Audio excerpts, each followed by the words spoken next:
Mamita, it was, of course we were sad, but it was, we felt that she was free, you know, we felt that she lived such a long life, she was an icon, a legend.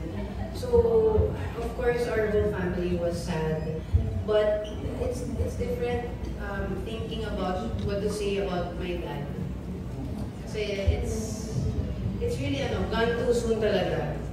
Sorry, Father. Sabi ni Father kanina, 60s kind of long. No, for me, hindi. Grabe, kasi it's... Anyway, there's a reason naman for everything, but wait lang guys. Hindi ako sanay sa microphone. Okay. So, good evening. I know that I'm not the Ricky na gusto niyong makita today. But don't worry, I will do my best not to hug the mic like the Ricky that you know. So for those who don't know me, my name is Ricky May. I'm the other daughter of Ricky. Quick backstory lang, the reason that is my name is because when I was born, my parents wanted to give me a unisex name. So Tony, Alex. So si Papa, you know, being his very proud self, ba't di na lang Ricky? Ba't di na lang Ricky? And then, ito si Mamita, sabi niya, lagyan natin ng May para girly. I'm sorry, Mamita, hindi tumalab ang May. Wala na. But that's the story of it. That's why it's Ricky May. It's actually because of our two angels, Ricky and Tita. So, okay, I'll just share some quick stories I have about growing up. So growing up, feeling ko parang mga asawa, honestly. Sorry, Mom. Feeling ko talaga parang mga asawa ni Dad kasi pag sa taping siya, pag sa abroad, hindi ako makatulog kung wala siya. Actually, di pa tawag yun, beeper. The age is showing. Beeper. Mini-beep ko siya. Dad, where are you? When are you coming home? And actually, meron akong hindi ako natutulog hanggang dumating siya. So minsan, 1 a.m., hintay ako, 2 a.m., waiting pa. And there was this, ayan, so for our friends who know Ricky, active na siya. Active naman siya, di ba? So may mga siya, seasons of activity, like running, badminton. So dati, dinadala niya ako sa Amoranto. Doon siya tumatakbo. Siguro I was mga 3 or 4. Ito yung kwento ni Papa, 3 or 4. So I was with my yaya, watching Papa just go around Amoranto jogging. So yung kwento niya, pag umiikot daw siya, ako, Papa, it's me. Tapos siya, hanggang may tumabi sa kanyang random runner. Diba? Wala, jogging lang. Umikot na siya. Nakita niya ako, Papa. Tapos nung nakita ko daw yung kasama niyang runner, sabi ko, kung agad nagpapoint ako, sabi ko, Papa! Who's that girl? Who's that girl? So si Papa parang wala siya, nahihiya siguro siya. Diba? Siyempre kasi umiikot na naman daw siya, isa pang round. Tapos nakatuloy na daw ako. 4 years old, diba? So parang, Papa! She's ugly! Sabi, I'll tell Mama! So ganun yung ko kay Dad. Parang little miss, ano ba? Diba? Parang asawa na Anyway, so nung lumaki na ako, we would, and I'm sure some of his friends know this, like Tita Bebel, kasi nag-rant ako sa kanya. Na as I was growing up, medyo nag-butt heads na kami because we're very similar. Matigas yung ulo namin, and we always have to, parang hindi ako nagpapatalo, at mas lalo na siya hindi nagpapatalo. So we really butt heads a lot. Diba? So I would like to think that my dad taught me patience. Seriously. Yeah. I had to write my because there's really just too many things to say. Actually, I prepared a short presentation may insurance na ba kayo? Joke lang, joke. No. Like what Daddy said, Ate Isa, mayroon tayo din. Sabi ni Ate Isa, so si Papa, he was not an expressive man, like what Daddy said. So yung mga deep I love yous, yung mga wise, yes, we would get it in doses, but he was a guy that, you know, would not spill all of his feelings and emotions to you. But I was looking through, you know, our messages, and I it's really just about finding the joy and the love in the mundane things. So Papa was not a big grand gesture like you're Ricky May, whatever, but in the mundane things, that's where I felt the love of my dad. So I'm just gonna show you some few screenshots. Okay? Ayan. Random lang to guys, mga random ano. So sabi niya, I want to order from them, my good friend. I just want to help for Father's Day. If wala kayong gusto, I can order it and give it to other friends. So, you know, I mean, it's so mundane, diba? Sobrang liit, parang it's just, hey, order tayo ng food. But when you look at it, when you really look at it, he always wants to help. And if he does not find a way to do it with someone, he will find his own way to help his friends. Diba? Ako naman, sige, let's order. O yan, kaya tumataba tayo eh. Ganyan si Papa. Okay, so the next one, sabi ko, you want something? So nagpapagrab ako. Sabi niya, no na, I'm good with Balot's Bobbies. Sponsored by. Mamaya, meron yan. Sorry. Tapos sabi niya, ask your kuya if he likes something. Again, I'm just asking that, may gusto ka? But what does he do? He brings it towards others. Diba?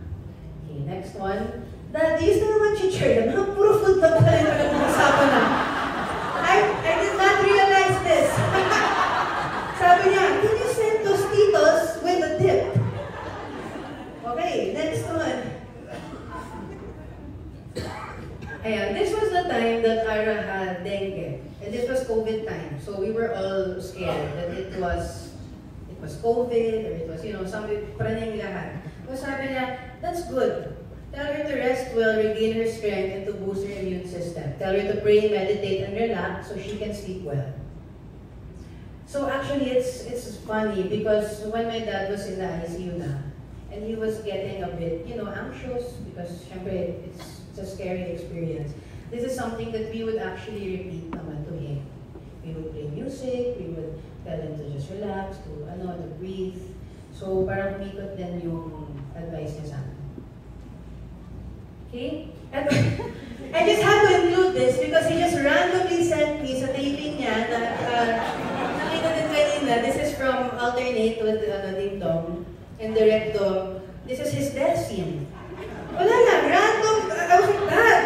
Kasi gulit ako if he doesn't send me, parang very graphic. Don't worry kids, that is not, it's fake. It is fake. Okay? Pero proud siya. Tayo mo. Next. Ito naman, so you know, being the millennial, ako I like to send mga GIFs or ano ba tawag? GIFs, GIFs. So I sabi ko, let's rest up. Tapos sabi niya, good night, love you. So yan, nagpapakute lang ako.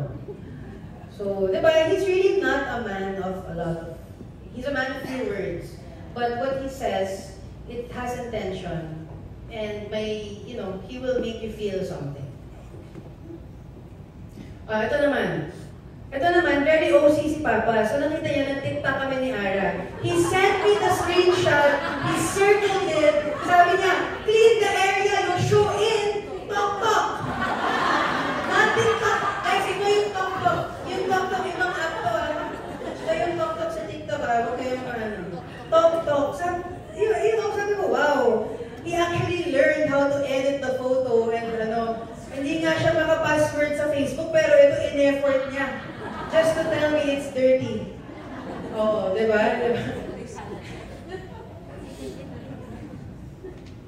Ito naman, I don't know, he probably sent this to you. You know, he likes to forward yung mga nananakot. So sabi niya, is she your friend? Pero when you click on that video, or maybe some of you know it, when you click on that video, yan yung parang may mananakot na ano. Sabi ko, Dad, huwag ka. Alam ko na yan. Because he already sent it to me before. Parang, change naman, Dad. Change your jokes, diba? Maiba naman tayo. Ayan, and yes, ayan, so this is I asked him if he wanted food. Sabi niya, eat well. We had quite an experience this week. Grabe. I know we'll pull this through. Tapos sabi ko, okay, thanks Dad, I'll try. And we just have to keep going day by day. Love you. And then sabi niya, love you. Diba? So, it's, you know, the selfish part of me looks at it and just pretends that that's what he's telling me now. Na just go day by day, and you know, we will pull through eventually, and we will pull through together. There's still another one. So I have more, but those are the, you know, the ones that was put a smile on my face. Just again, the mundane things, and that's how I could feel his love through all of those mundane things. So you know, he was not only my biggest bully, or he was also, well, an frenemy, but he was also a safe space for me. So actually, and a lot of his friends know na he's really been fighting for a long time. And when things started to get bad, I really found myself wanting to call him and ask him for his advice, because in other moments, that's what I would do. I will call him pag sa dating kami, if I have questions, if may nakipag-break sa akin, anything, I'll call him, and he was really a safe space for me to feel better and to feel that things would be okay. And again, he was in the ICU for a while. And he was not able to talk for a bit because his vocal cords got damaged. So he had this, for those who visited him, this big like whiteboard with the alphabet that he would just, you know, press to tell us what he wants. He would like spell it out. So sabi ko, Dad, mag-text ka na lang din. Gusto niya yung whiteboard na yan. And when he was a bit more aware in the ICU, because there was a time he was sedated, when he became a bit more himself again, like we could talk na. We could talk, he knew what was happening. We were talking about something, he got my phone. And parang for me, this is what I consider his last words to me. He got my phone and my notes app, and then he typed it. And then this is what he said, because I was asking him, how are you feeling? Are you anxious? Sabi ko, don't worry Dad, you're okay because people are taking care of you here. You're not alone here. Para will play music for you, so don't worry. But I just said, are you okay? How are you feeling? Are you feeling mad, happy, sad? And then he typed in my phone with his one finger. Siguro ba siya mag-type even before. Sabi niya, I just want to be positive and remove the anger in my heart. And I just want a happy life with all of you. And then 3 exclamation points. Very him. It's really very him. So after that, he would still be aware naman, but for me, I consider that his last words to me. And when I'm very, very happy to say that my siblings and I were able to bring our dad home, because that was what he was asking for. And when we brought him home, he spent 1 week in the house before he passed, but he passed at home. And when we had an idea that maybe it was about time that he would be leaving us, we all went in the room individually and we talked to him. His eyes were closed, but he had tears throughout. So I'd like to believe that he was listening to us.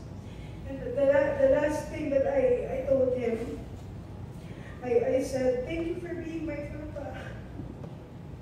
And I will always be your baby girl. That's the last thing that I told him. And, you know, I need to take this not just so many people really help us and help our family. It's really, you really feel the love of his friends and his family. So if you're here, do please stand up so that we can all recognize you. Tito Lynn and Tito Tirso, thank you so much.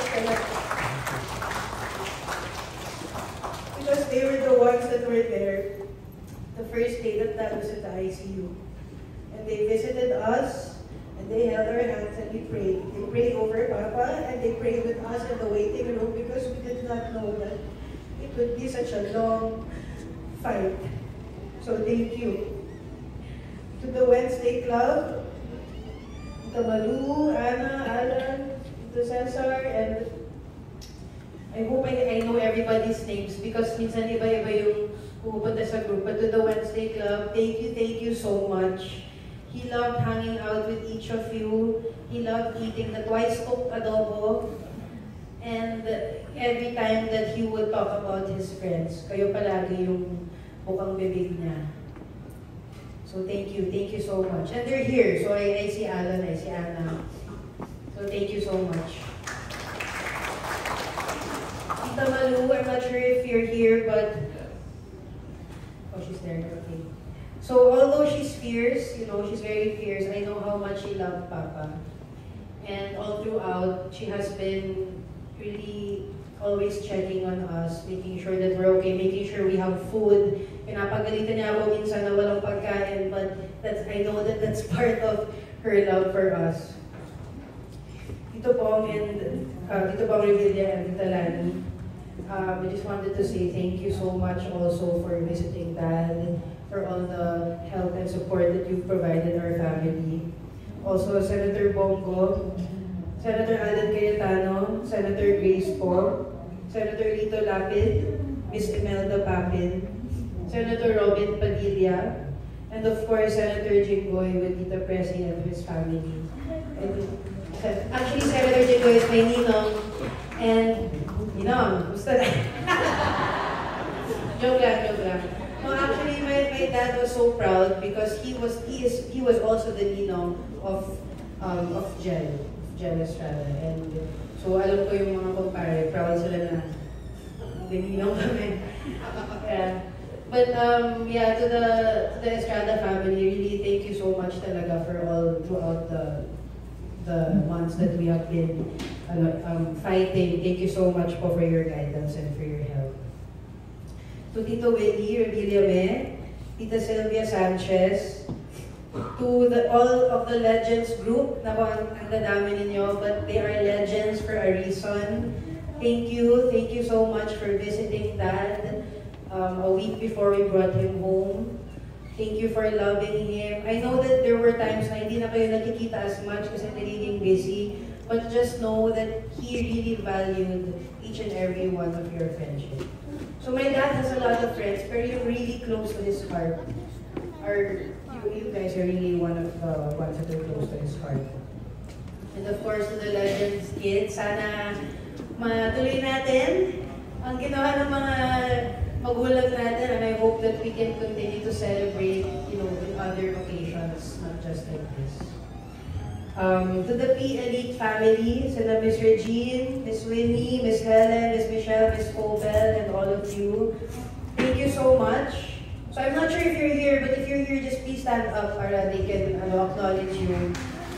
But thank you so much. So that's his GMA family. Thank you so much for always letting Dad grab the mic and sing a song. That's the truth. Of course, Tita Bebeth and Tito Carlitos and the Sigurina family. Tita Bebeth is one of the only ones na kinakatakutan ng tatay ko. So, palakpakan natin siya! Kasi siya talaga kinakatakutan ni Tita. Yeah, but I know that Papa loved and respected you very, very much. So, thank you, Tita, and thank you for being there when he took his last breath as well. Thank you. To the Gutierrez family, guys, come on, stand up, please. That's Janine, Jessica, Max, Diego, Tita Monching, and of course, Tita Lol. From Mamita's wake, No, na parang naging party planner kami, well, not party planner, event planner kami bigla for our Lola's Wake na nadala kay Mama Guy, na nadala kay Papa. Sana last na to. We're mag-retire na kami. But seriously, but thank you so much for all the help with the flowers, the food, the iwata, lahat. It really takes a village to make all of this our celebration for Dad. So thank you to the Gutierrez family. And a little shout out to Echo. Come on, Echo, stand up, Echo. Come on, Papa. Just a quick story, guys. It took us a week to get Papa's room ready. Porque may something, we have to get all the beds. And thank you so much pala to Miss Lovely Rivera and Alga for giving us the hospital bed. Thank you so much.